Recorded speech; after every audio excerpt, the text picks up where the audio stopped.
Let's turn to Quebec now. Dozens of Montreal school staff are out of a job following a key change to Quebec's ban on religious symbols in schools. They've either been fired, suspended, or decided to resign.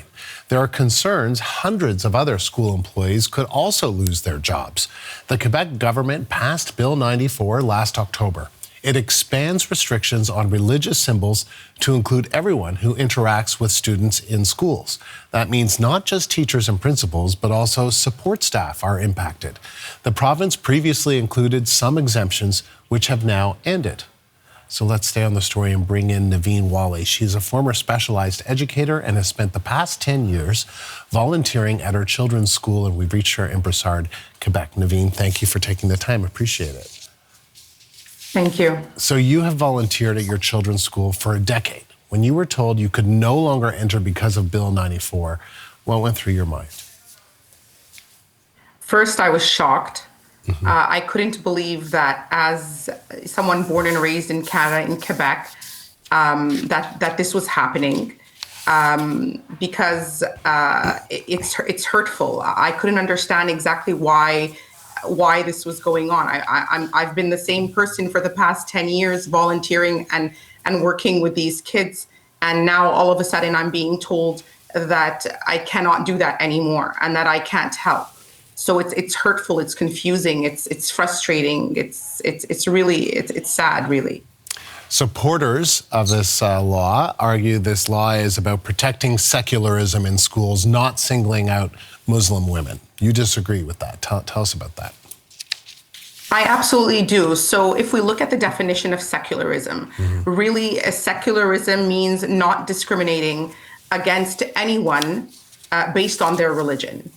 Now, I'm all for a secular curriculum, but I don't believe that when I'm volunteering in a school or when I'm in front of children wearing anything in particular that makes me feel comfortable, that I am in any way promoting a specific religion or a specific idea.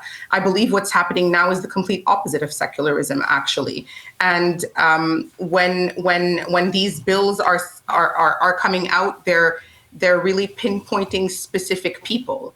So right now, as a Canadian woman, in Quebec, I feel like my human rights and my rights as a woman in 2026 are being impeded upon. We've worked so hard over the years to fight for women's rights, and now it feels like we're going backwards, like we're being told what to wear and what not to wear, which doesn't follow through with Canadian values and doesn't follow through with our rights as women and as human beings. You're a mom of 4, and I understand you volunteered at your children's school. What conversations are you having with your kids about this? How are they feeling about this, about you no longer being there? So they're sad, they're confused. I have the third of my 4 children who's graduating this year, and I've been part of the graduation committee for every one of my children. I'm there for every activity and every fundraiser for the graduating committee, and for the first time, she can't have me there. So she was crying, and her peers are asking her, "Where's your mom? How come she's not here? How come she's not coming?" And she's an 11-year-old child who was also born and raised in Canada, and she's confused. She's being put in a position, it makes her feel like, is mommy doing something wrong? Am I doing something wrong? Why isn't my mom allowed to come anymore when she's been here for all of my other siblings and she's been here to help so much? So she's also very sad. It's very hurtful for her. And Quebec's education minister has said those who lost their jobs chose not to comply with the law. What do you make of that?